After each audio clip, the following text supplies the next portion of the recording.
Venons-en donc au deuxième chantier qui concerne la simplification de la procédure civile. Nos règles de procédure doivent s'adapter à l'évolution de la société et au développement du numérique, je viens de le dire. Une importante réforme de la procédure civile vient d'entrer en vigueur. Elle doit être pleinement assimilée par les acteurs et il faut se donner le temps d'une première évaluation avant d'en modifier à nouveau les règles. En revanche, nous devons et nous pouvons aller plus loin sur la procédure civile de première instance. Nous verrons ensuite s'il faut dépasser ce cadre-là. Dans le cadre de la dématérialisation, il faut simplifier les règles de saisine du juge et développer puissamment la conciliation et la médiation. Je pense que nous devons également envisager la question de l'exécution des décisions. Je ne souhaite pas du tout à ce stade fermer la réflexion qui devra être guidée par une double exigence de pragmatisme et de lisibilité. Nous ne devrons omettre aucune piste et n'éluder aucune question.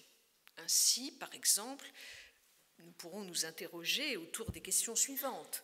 Faut-il étendre le caractère obligatoire des modes amiables de résolution des différends préalablement à la saisine du juge? Doit-on simplifier et comment les modes de saisine de la juridiction? La distinction entre procédure écrite et procédure orale demeure-t-elle justifiée, en particulier lorsque chaque partie bénéficie des services d'un avocat?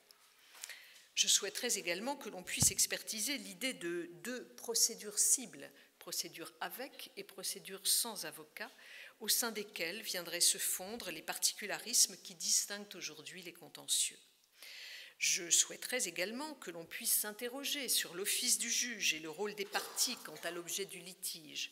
Faut-il davantage responsabiliser les parties sur la mise en état du dossier? Faut-il instaurer une obligation pour le juge de soulever d'office un moyen de pur droit? Je souhaiterais enfin que l'on puisse réfléchir à la revalorisation du juge de première instance. Pour ce faire, faudra-t-il revoir les cas d'ouverture de l'appel ou encore généraliser l'exécution provisoire? Telles sont les questions ouvertes, mais d'autres encore auxquelles répondront le groupe de travail mis en place.